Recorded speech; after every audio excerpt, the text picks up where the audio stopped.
Hello, everyone. My name is Michael Fabinyi. I'm from the University of Technology, Sydney in Australia, and I am chairing this session on adjusting the research lens. We have four presenters today. Dr.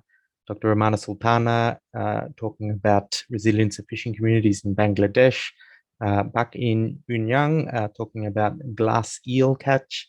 Hyesoo HA talking about oyster seed production, and the Hayato KANNO talking about size limits on fishing in data poor fisheries. So we'll have about 15 minutes for each presentation, and so that will include a time for questions and answers after each presentation, and then we should have plenty of time at the end of all of the presentations for additional questions or more general discussion if we would like.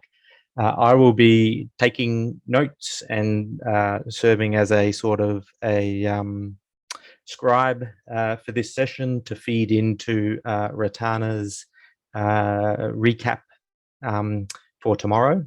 And so, and I will also serve as the timekeeper today. So making sure that, yeah, we all speak according to the time and so on. So thanks very much, everyone, for coming and for participating. And we might start off with the order on the program. So we'll start now with Dr. Rumana SULTANA. I'll hand it over to you, please. Thank you, Dr. Michael. Just bear me for a minute. Presenting the slides. I think it's here. Can you see it? Yes. Okay, and my voice is clear? Yes, can hear you perfectly. Okay, thank you for having me today, and I'm very glad to present our research on multi-level resilience of fishing communities of coastal Bangladesh against COVID-19 pandemic and 65 days fishing ban. As Dr. Michael mentioned, my name is Rumana SULTANA, and I work as an assistant professor at the Center for Sustainable Development, University of Liberal Arts, Bangladesh. So a fisheries sector provides tremendous socioeconomic supports to the people in this country, as this country stands 12 in aquaculture, from marine and coastal aquaculture.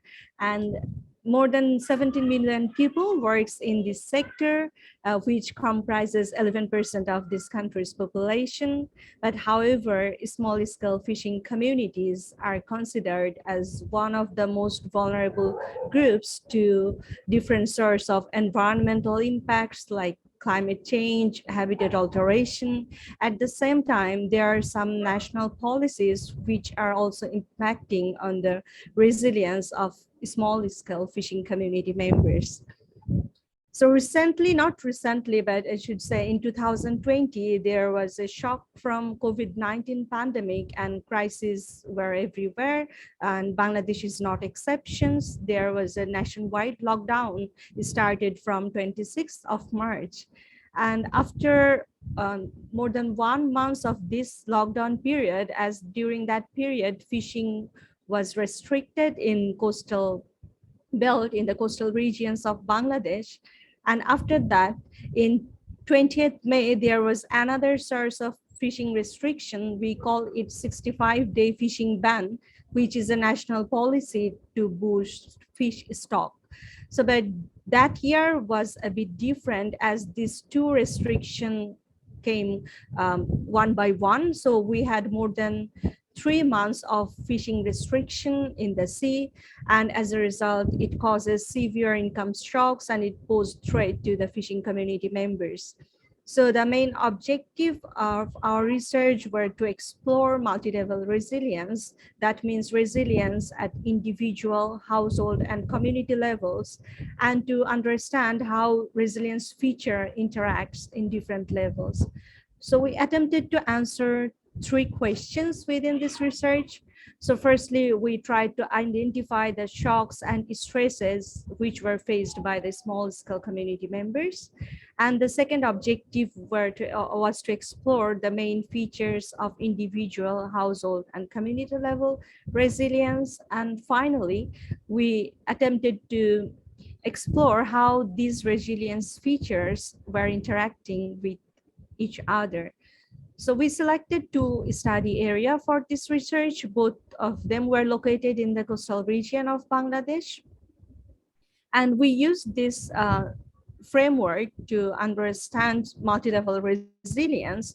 So we considered three levels. First one was individual, where resilience feature are exhibiting any individual characteristics or their capacity to cope up. And then the next one was household, which comprises family members. And then the greater one was the community. So here we tried to see how different shock and stresses were impacting these three levels and what sorts of resilience features were there. So the blue colored features are representing community resilience features, and the orange color features are representing household features, and the green colored features are representing individual level features. And we tried to see how each features is interacting with others. Is it positive, negative, or there is a neutral kind of interaction between the features? So we collected the data using homogeneous sampling, and there were in-depth interviews using mobile phone as we were collecting the data during the pandemic time. So at that time we were isolated, we cannot move, transportation were quite restricted, so we get help from local NGOs to reach them and to communicate them with mobile phones. And there were 100 interviews, and we analyzed the data with qualitative means. We used inductive content analysis method to analyze the data. So here you can see the results. So there were some shocks and stresses, but surprisingly, this year was a bit different. So as they are facing 65 days fishing ban since last 7 years, but this year this restriction turned into shocks from stress. And also they were in depth, small scale fishers were in depth, but this year the situation was quite worse, and there were unequal access to relief materials, which is also related to the stress I mentioned at the beginning, that is fishers authenticity. As fishing community members opine that they face difficulties in getting fishers identity card due to some bureaucratic processes and the documentation, and this kind of thing were very difficult for them, as most of them are not educated and are uneducated. And there were illegal fish catch by intruders, and there were lack of skill because they feel that they do not know other works than fishing. And they also face mental stress because of stress from COVID-19 and fishing restriction. So these are the individual level resilience features, and the most prominent one was the communication skill. So the individuals who have greater communication skills showed higher resilience. And also there are other features like family support, who have friends who are in a better position to adapt with this situation. There were some other features too, which were not that prominent, but is still important, which are local knowledge, psychological counseling, and formal education. So for building individual resilience, psychological counseling was very important, especially for women respondents, because they felt that they sometimes face domestic violence during this pandemic, and psychological counseling helps them to build resilience or cope up with the situation. But for the people who lacks these resilience features, they say they face problems in managing meals for their family members. And sometimes they depends on their religion to get relief from the grief they were facing. Then the next level is household level resilience. And here the most important one was livelihood diversification. So in the households where family members are involved in diversified income sources were more resilient than others. And there were other important two factors, which are network of support and kinship.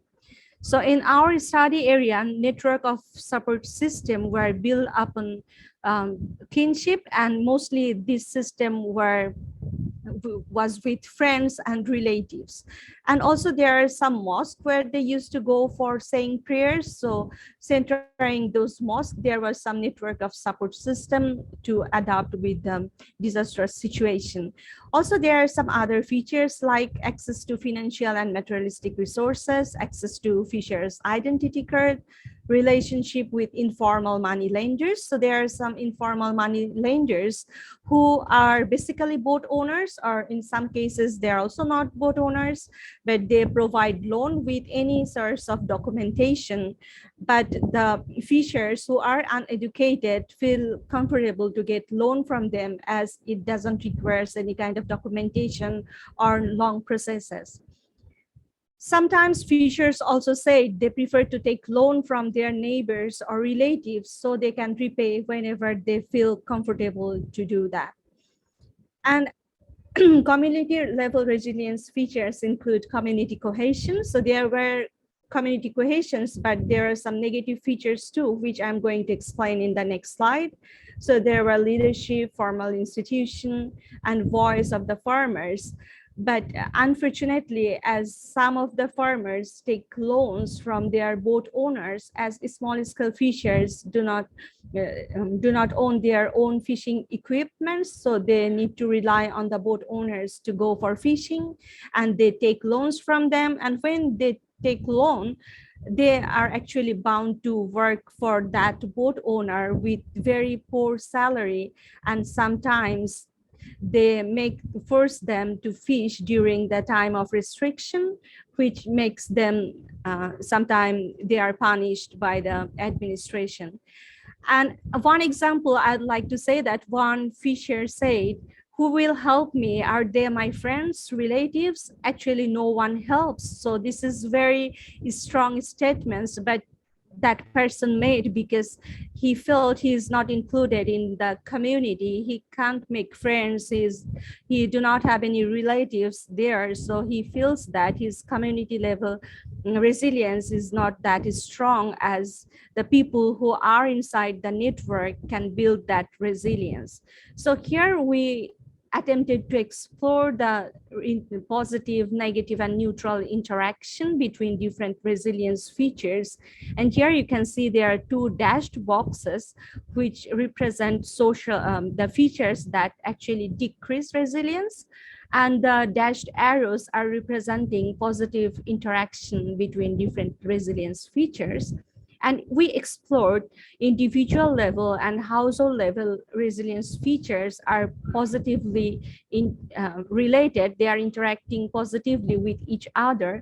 So mostly the individuals who showed higher resilience, their household also showed higher resilience. But unfortunately, household resilience were interacting negatively with the community level resilience. As I mentioned in my previous slides, peoples are taking loan from the money lenders, and there is a decreasing community cohesion with different group of people with different gradients of people. At the same time, when there is some source of government support in form of reliefs, but those things goes to the fishers who have identity cards. So as some fishers could not manage to get identity cards, they feel isolated, they feel sad when the fishers who have identity cards are getting the reliefs. So there is some source of social stratification in the study area. So finally, I'd like to say that from my team, so lack of community resilience didn't translate into low household or individual level resilience. So household with other resilience can negatively affect the overall community resilience. And at the same time, resilience of some groups contributed to increased social stratification. And we also revealed the parallel continuation of persistence and adaptation to allow resilience in the site. And we feel that our findings can help the policymakers to include a multi-level perspective in social ecological system resilience strategies. For my country, most of the policies only considers either social resilience or ecological resilience. And even they consider social ecological perspective that is not multi-level. So it is very important to explore it from multi-level perspective so we do not ignore individual or household level resilience by only considering either community level resilience. And strategies are needed to increase equitable community access to financial institutions and to help the fishers to escape from informal money lending trap. And finally, strategies should also be taken to ensure proper distribution of the relief materials, as we found that sometimes power plays happens. Sometimes it is politicized. So there should be fair distribution of those materials. So if you would like to know more about this research or would like to know more, I request you to read this paper, which is published in Frontiers in Marine Science. So you can get more insights from our research. And thank you very much for your attention and giving me the opportunity to present here. Thanks. Thank you very much for that great presentation, Rumana. Do we have any questions? We have time for one or two questions, and we will have time also at the end for further questions. If you do have a question, if you're a panelist, feel free to put your hand up. If you're an attendee, please just write in the Q&A function. I have a question, one question. How did you, when you were thinking through, yes, there were lots of different features of resilience at different sorts of levels. How did you sort of define or measure the concept of resilience itself? Was it done in a more sort of straightforward sense of the ability to bounce back from shocks and so on? Or sorry, I'll let you. Yeah, I actually have some hidden slide there. So I mentioned it, but I was afraid the time will not allow. So I made it hidden slide. So we actually, we use this definition to show social ecological resilience, which is the ability to deal with the shock and stresses to maintain the same fundamental structures and functions and feedback. And there were also other different resilience features. So mainly we adapted Leite et al.'s article. I guess it was published in 2020 or 2019. So mostly we use their frameworks, they use it, and that was also adapted from Barkes and Ross, which was published in 2016. So we mainly constructed this framework based on their theories and based on the theory of panarchy, where the different levels were mentioned to understand multi-level resilience. So we use that.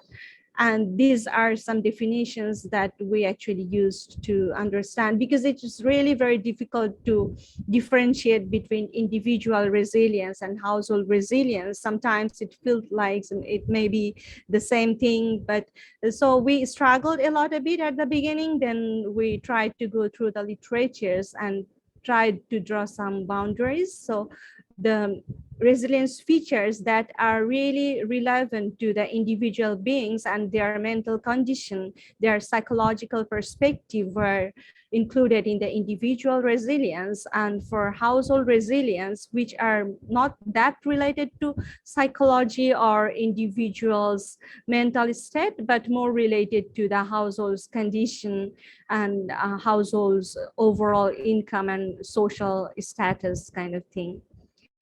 Thank you for the beautiful question. No, thank you very much. That was really interesting. So thank you very much, Rumana, and we'll move on now to our next panelist, Baek Eun-young, who's going to be talking about glass eel catch. And so I'll hand it over to you now. Yeah, hello. I'm delighted to have the opportunity to presentation today.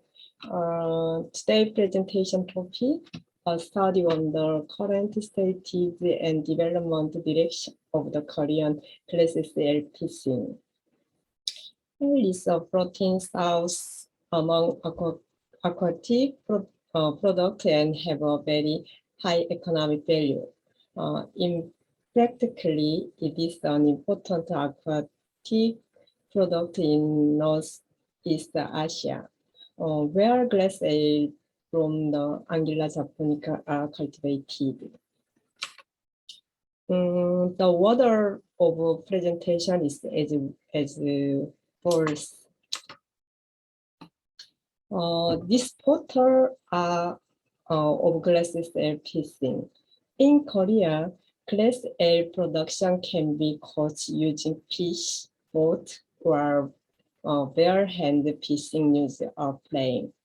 In Korea, these are about 10,000 fishermen who coaching glasses ales. For glass ales fishing in Korea, a license for 안강망net fishing is required. In order to catch glasses ales, they are caught using snake net and non-motorized baggage. You can catch the glasses ales using the net about 4 times a day. The glasses ale fishing is very difficult and hard. However, air aquaculture would not exist without the glasses air coaching in this way. Next, we will look at the consumption pattern of ales in Korea. In Korea, ales are loved by all age groups and are especially enjoyed as a good health food. Ale is a high-quality protein source and is mainly consumed in summer. In Japan, there is a special attention for ales, such as Toyo-no-hi. In ale, the production amount of ale is second to that flatfish among aquaculture fisheries in Korea. Rockfish and mullet come next, but even if the production count of the two species is combined, the production amount is lower than that of ale. In the case of ale, which account for a large proportion of farmed fish in Korea. The fishing industry is very important because they are harvested from natural source rather than artificial seed. If we use a price of S is small, an imbalance in supply and demand for S will inevitably occur in the next year. Next, we would like to report the trend of domestic glasses ale production by year. The average domestic production of glasses ale is around just only 3 kilograms, and in some cases, much than this account in coach. Therefore, a stable supply of domestic glasses ale is very important for domestic ale aquaculture. This should ensure the stability of small-scale glasses ale fishing. However, Anguilla came into the effect in 2009, CITES Annex 2, and international trade was conflicted banded. In the case of Anguilla japonica, it was added to the low red list than the IUCN groups in June 2014. Therefore, air fishing cannot be done freely. Therefore, it is a difficult problem because it is necessary to maintain sustainable air aquaculture within limited resource through resource management. If even the Anguilla japonica is published in the CITES Annex, the damage to the domestic aquaculture industry will be huge. The importance of small-scale domestic classic fishing is more important than even in order to continue the aquaculture of great economic value.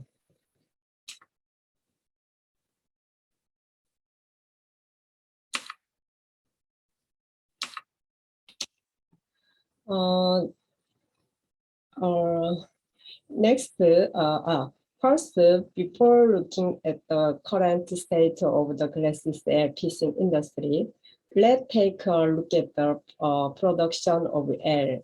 Domestic air production depends on the stocked account of glacis airs, but the average annual production is around 15,000 tons.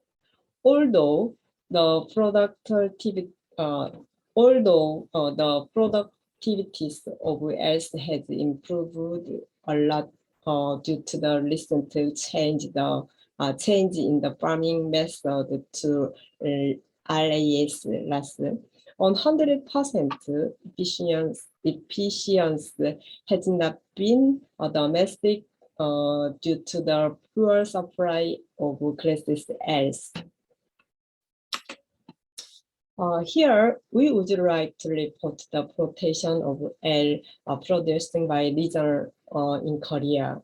Jeollanam-do and Jeonbuk is combined 19 to domestic air production. The map on the right show the Jeollanam-do and Jeonbuk, which are main produce of the air as in Korea.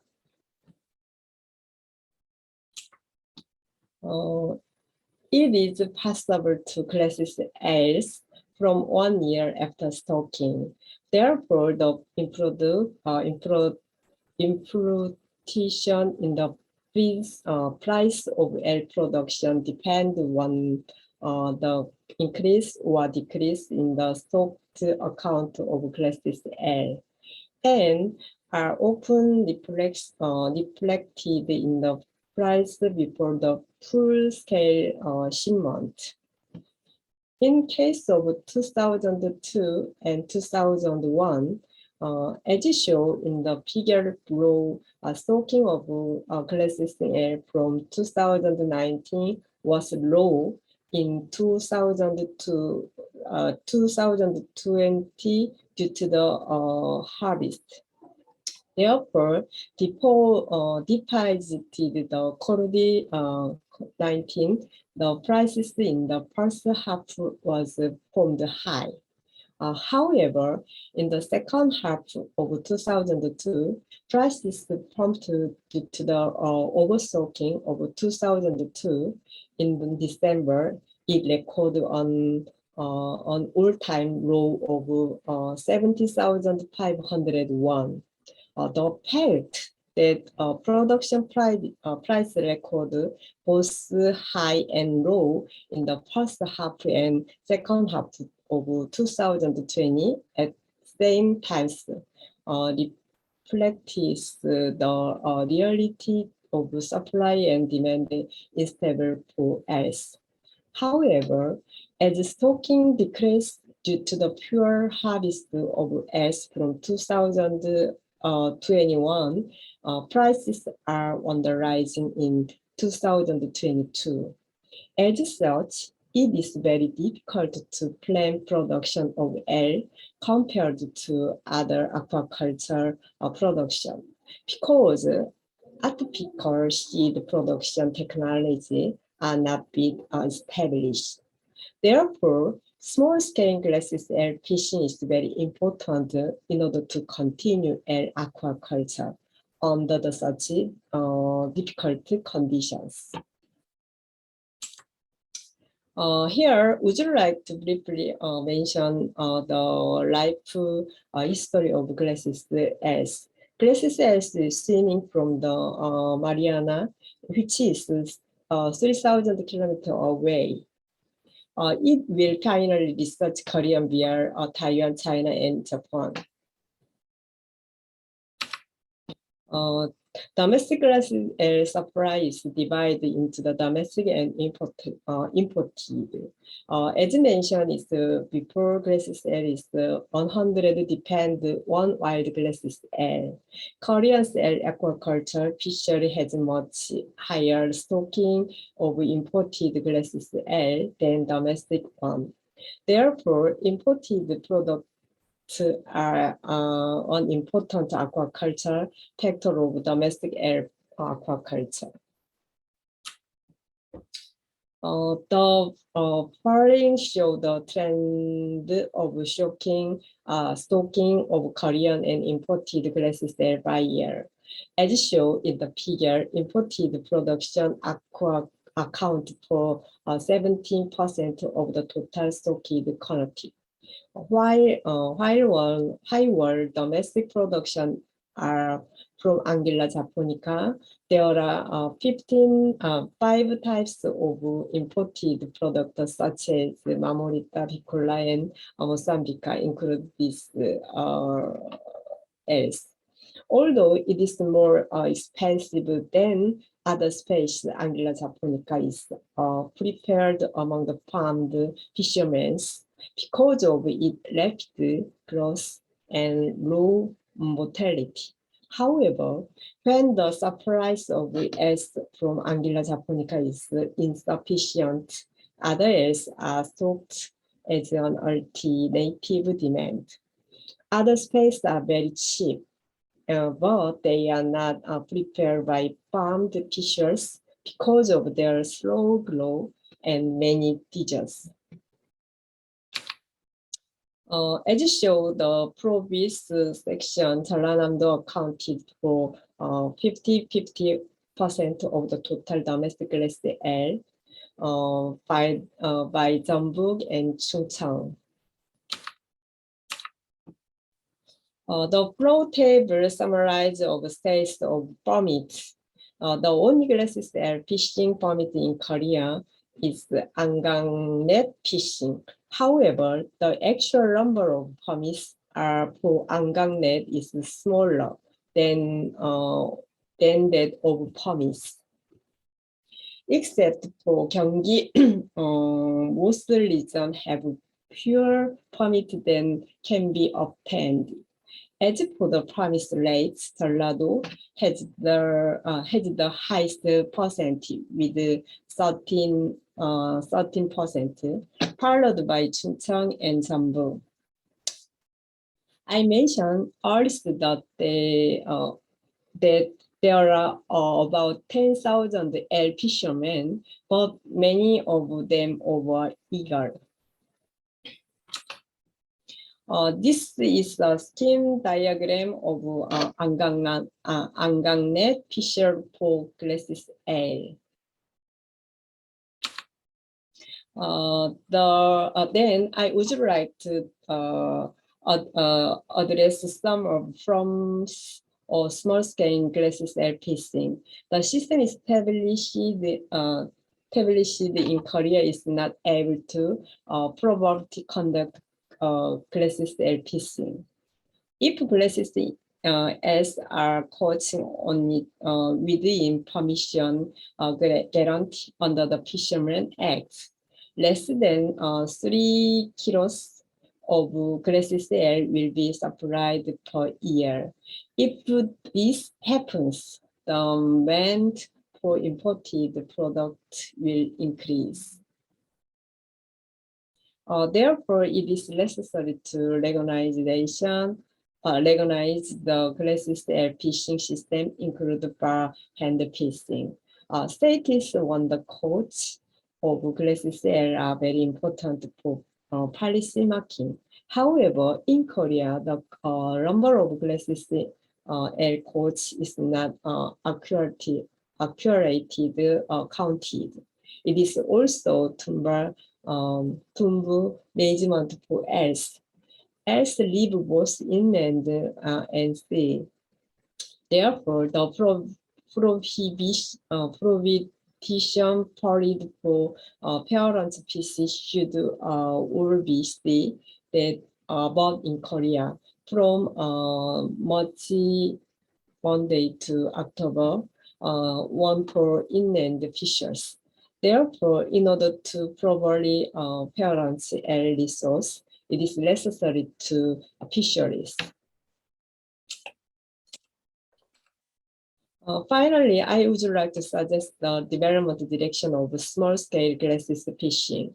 The survival value of the current fishery is very important because the aquaculture industry cannot boost survival throughout wild catch until artificial seed production technology for glacis L is established. In this regard, I would like to suggest some development direction. First, value of sustainable small-scale glacis is pacing. This is because in the end, it becomes the basis of aquaculture. Therefore, small-scale glacis as fishing should be considered so that farming can survive while ahead to current practice. The second is glacis L resource management. Example of this include expanding fishermen, securing fisheries, and international cooperation. Of course, none of them can be easy, but given to the importance of aquaculture, it is imperative to put in the practice.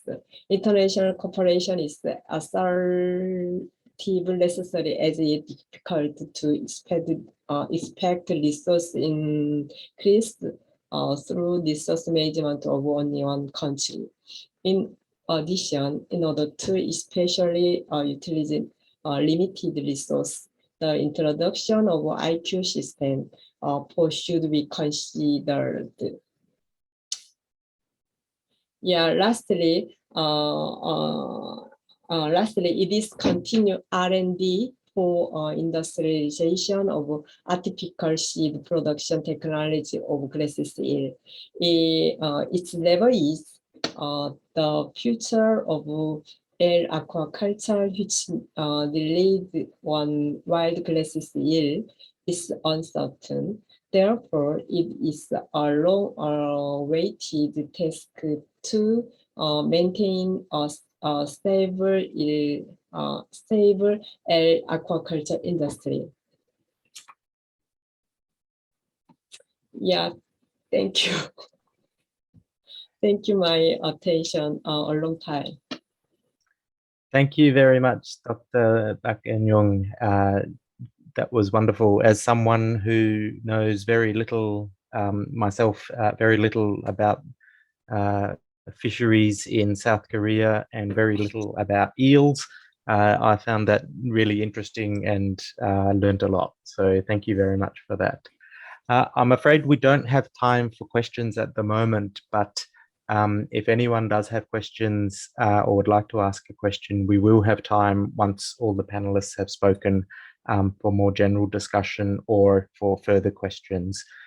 So we'll move on for now to the next presenter. So thank you very much again, Dr. Baek Young.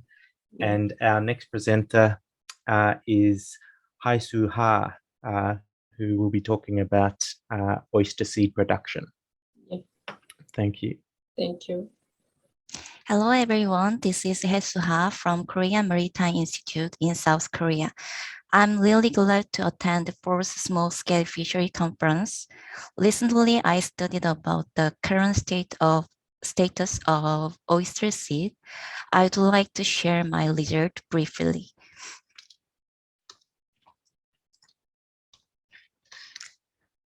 Before I talk about the oyster seed, I would like to give some information about the current status of oyster fishery in South Korea. The oyster production of South Korea is about 350,000 tons.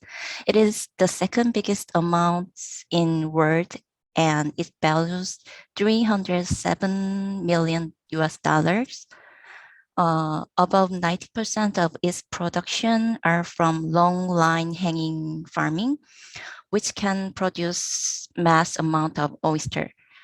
The southern part of Korea have heavily intended the coastline, which is suitable for oyster farming.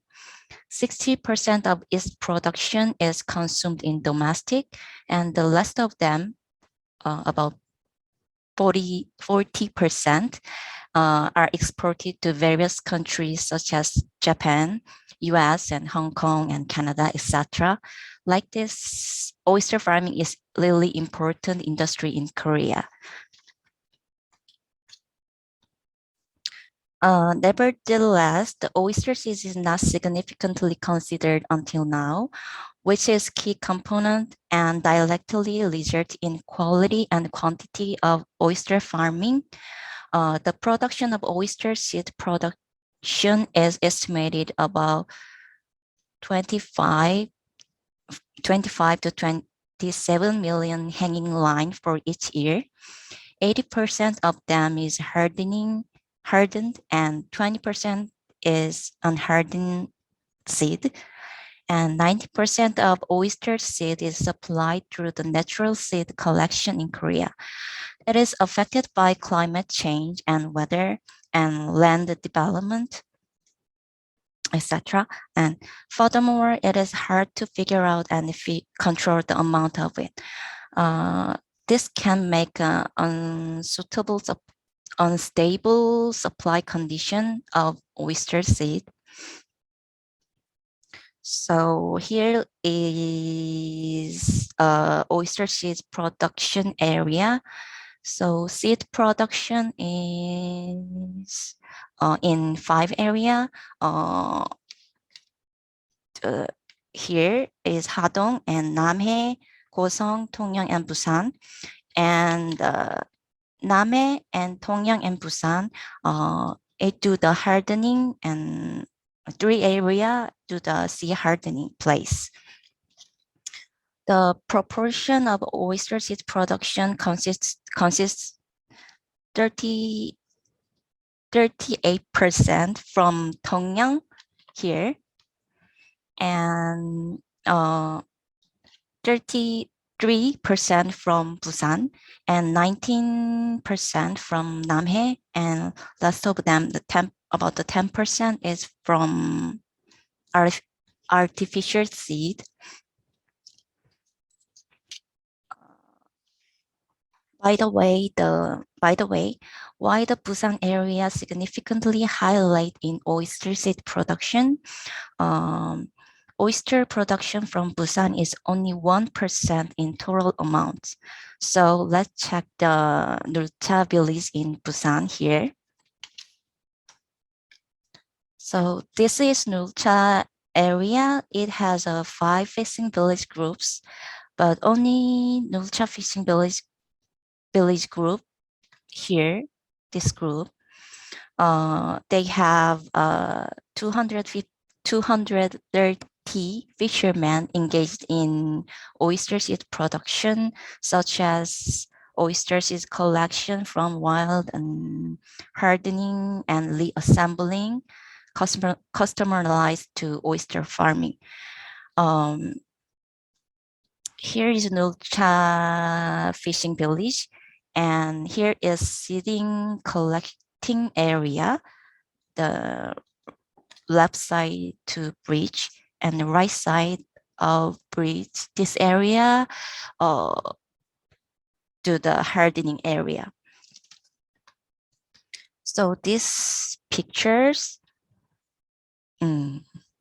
I took a picture last year. This is oyster seed collecting line using a scallop shell. Most of them are imported from the China as this perfect form. And in July, fishermen get on the small boat and bring down the oyster seed collecting line under the water with the buoys. So you can see the picture of them. And this picture is after that, after collecting the seed, about 1 month later, the oyster seed collecting line is moved to hardening area. The bunch of oyster seeds are hardening from July to next March, next year. So after that, the fishermen sell the oyster seeds collecting line to oyster farmer or reassembling the collector to hanging line. You can see the difference between the collecting line. It is a plastic line, and it's silver color and more thicker. So so it is customized by oyster farming circumstance, such as changing the number of collector, the number of scallop shells, or the length of the hanging line, and the distance between the collectors. So they customize the hanging line. So despite of the high price compared to other area, Nulcha Fishery Village is significantly for oyster farming with a high and steady demand because it is specialized to seed production. So this is one of the successful case among the small scale fisheries, I think. But there is a many risk in this village. The fishermen are getting older and insufficient supply of foreign labor. The foreign worker. So, and many land developments are ongoing around the area. You can see the port in here. So despite of the increasing the proportion of the artificial seed, I think this place cannot be totally irreplaceable. So further study will be conducted about the sustainable way about this village in policy and the system in near future. But I do this study here. So thank you for listening, everyone, and give some question. Thank you very much, Hyesoo. Yeah, that was really interesting, and I think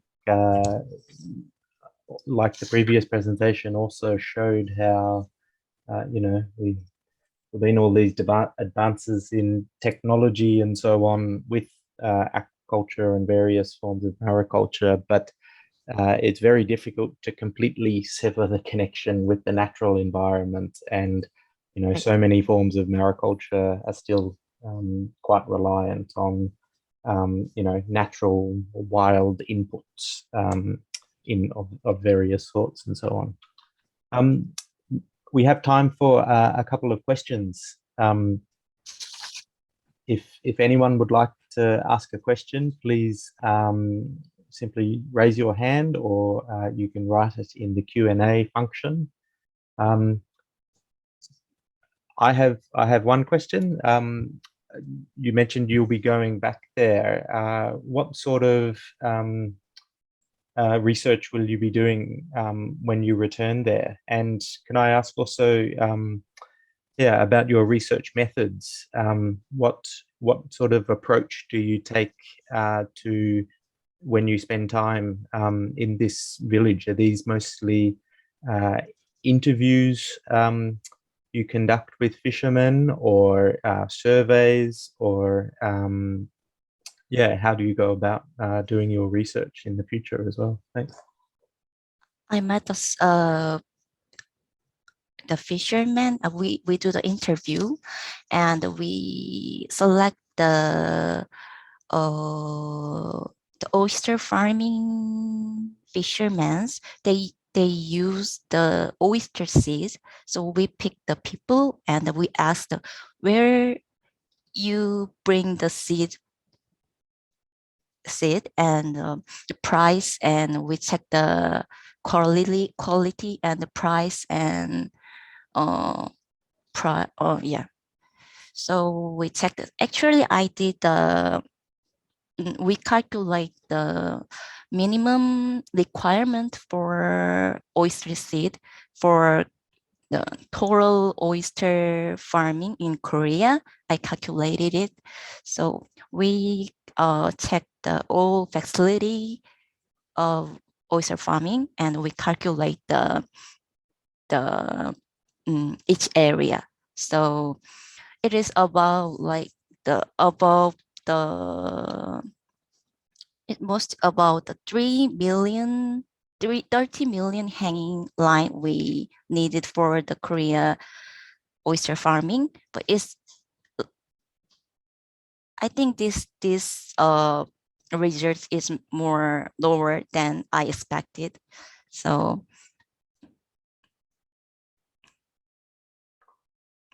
Okay, no, yeah. great, thank you. We possibly have time for one other question, or so.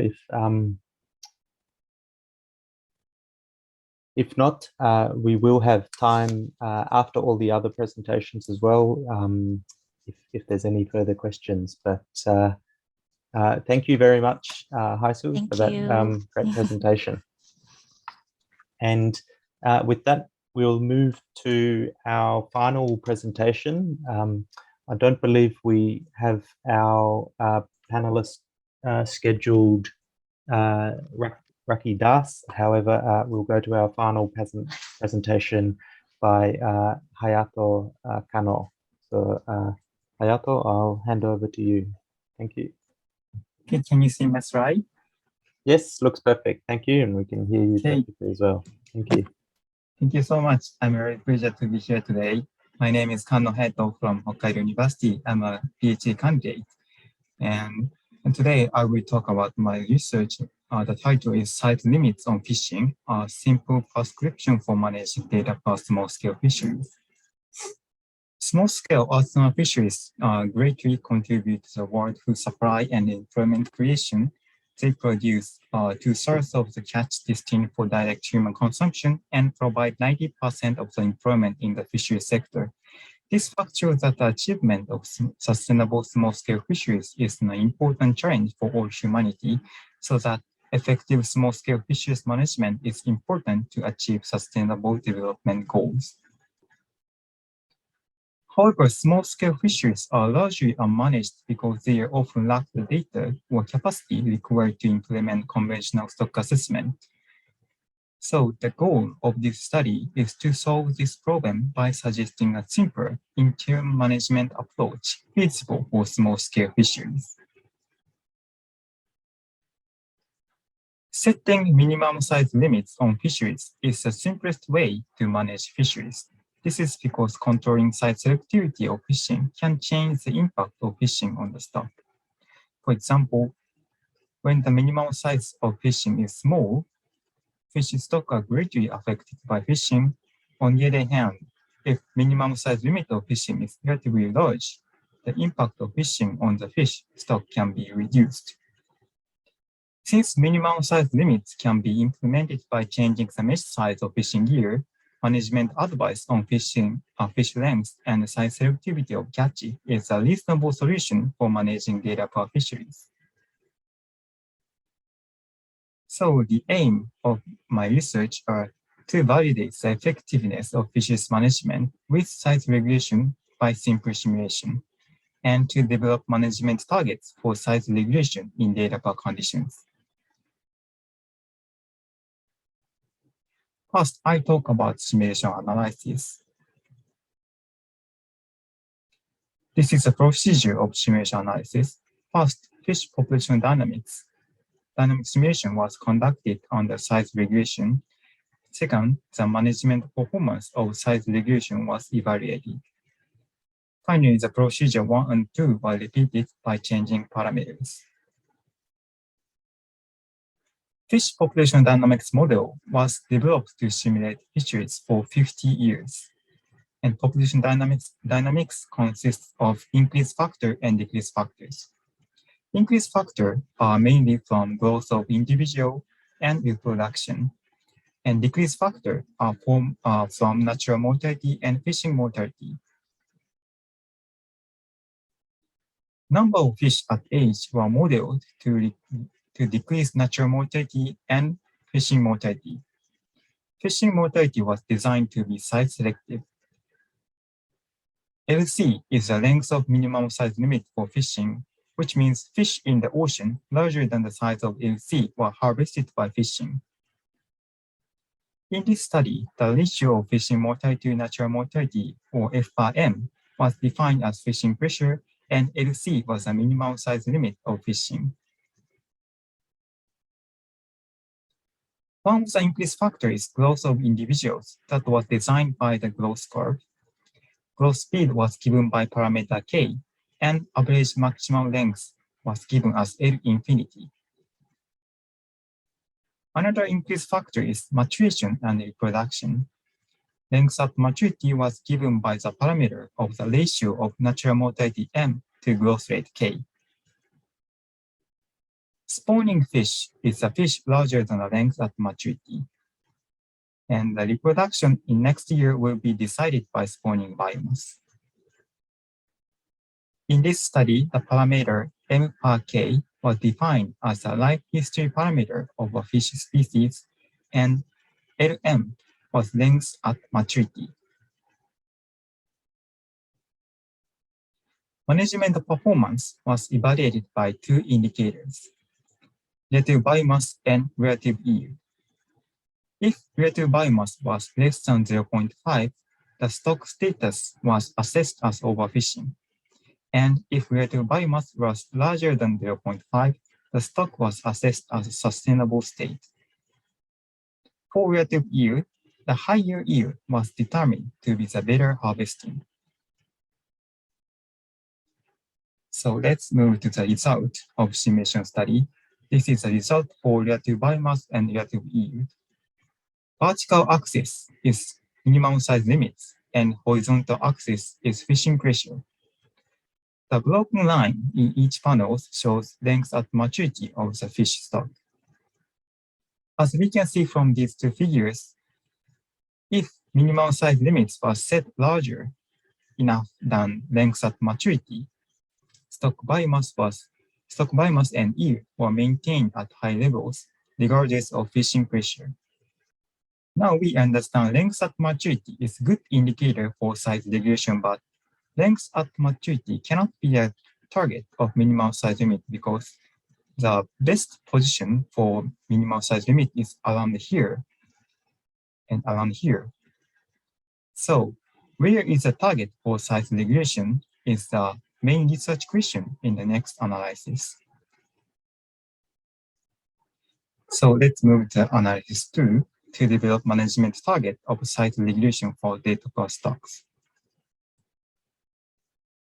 To answer the question, I made a hypothesis.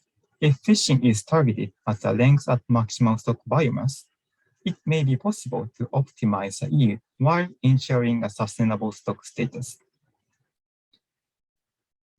Hereafter, this study referred to the length at maximum stock biomass as LROB.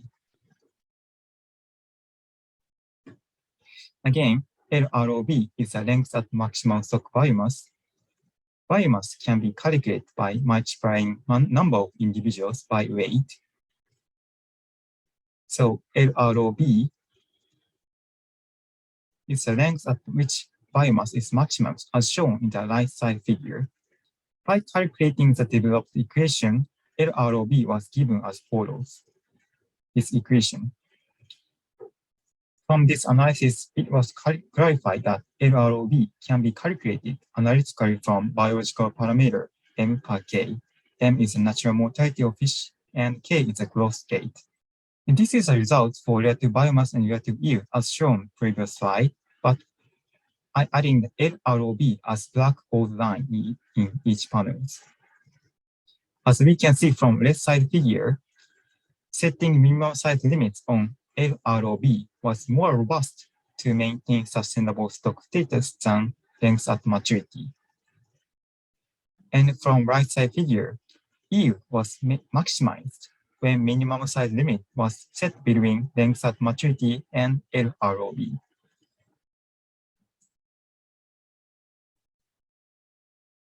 The summary of my analysis is that the management target for size regulation should be set based on length at maturity and LROB developed in my research. And length at maturity should be limit target, and LROB should be proportional target of size regulation. Therefore, from this research, specific management target for size regulation could be established that are highly applicable even in data park conditions. The great advantage of size-based methods is that management policy is easily understood by the general public, which means we just tell to the fisher, don't catch small fish. Don't catch small fish to allow fish more spawning. And size-based management has high possibility to involving local community and working together to achieve sustainable fisheries, which means co-management from local community and government can be realized. Therefore, simple size-based route would contribute to achieve sustainable fisheries even in data park conditions where governmental capacity is limited. So thank you very much for your kind attention. If you have if you need more information and question, please email to me. Thank you so much. Thank you very much, Hayato KANNO. That was, yeah, fantastic presentation. As someone who, I appreciated how, as someone myself who's not a technical fishery scientist, you, were able to explain the key concepts in a way that made sense to me. So thank you. We do have some time for questions if anyone has any questions about this presentation. I found it interesting. Oh, I'm sorry. Was someone? Yeah, I wanted to ask one question. Please go ahead. Yeah, I found the last slide very interesting. So you mentioned about bottom-up and top-down approaches. So which you feel your research can contribute to and is very important for Japan. So can you share a bit of your experience of integrating local communities' knowledge or their ideas into government policies? Because in Bangladesh, we really struggle to do that part. We are trying, but still we are struggling to make this happen. Me too, I did my PhD in Japan, so I really love to see the presentation, and I would love to know more about how you think this can happen. Yeah, thank you. Thank you very much for your great question. Yes, actually, I know one very interesting story that in a local community in Hokkaido, the fishermen know that this is a fishery for snail, small snail. Fishermen know that if the snail smaller than the lighter for smoking, it's not good for fishing because they are not matured. So fishermen know that the story. If the snail is small and we catch too much small snail, it's not good for snail stock. It is a really indigenous knowledge, local community knowledge, and that kind of indigenous knowledge is very easy to expand to local community. It is not a top-down from government. local community understanding that the rule for size limit of fisheries management. So yeah, top-down control is sometimes difficult to expand to local community because fishermen don't want to be punishment, don't want to be regulated from government. But if fishermen know the reason why small fish cannot be catched, it is very easy to expand a co-management. So I think the size limit of fishing is very good solution to make to expand the fisheries management even in the data poor small-scale fisheries village. Thank you.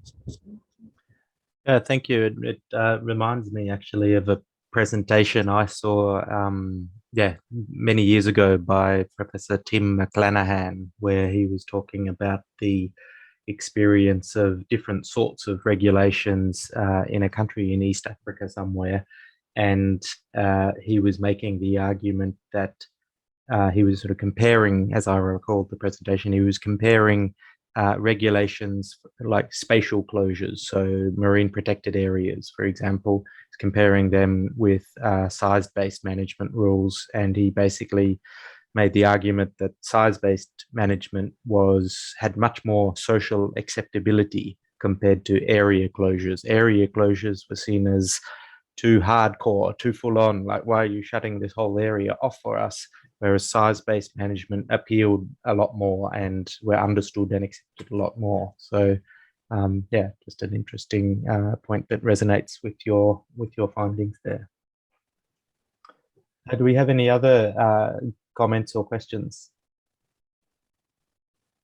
We can also open it up for if anyone would like to have any further comments or questions for any of the presenters.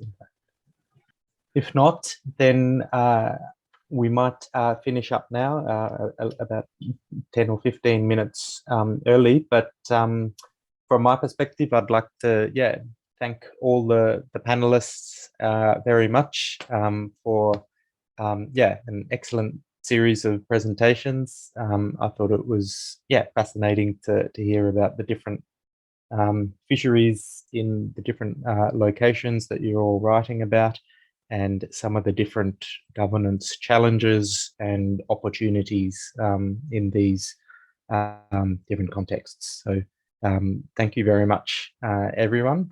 And with that, we'll finish the webinar for this afternoon.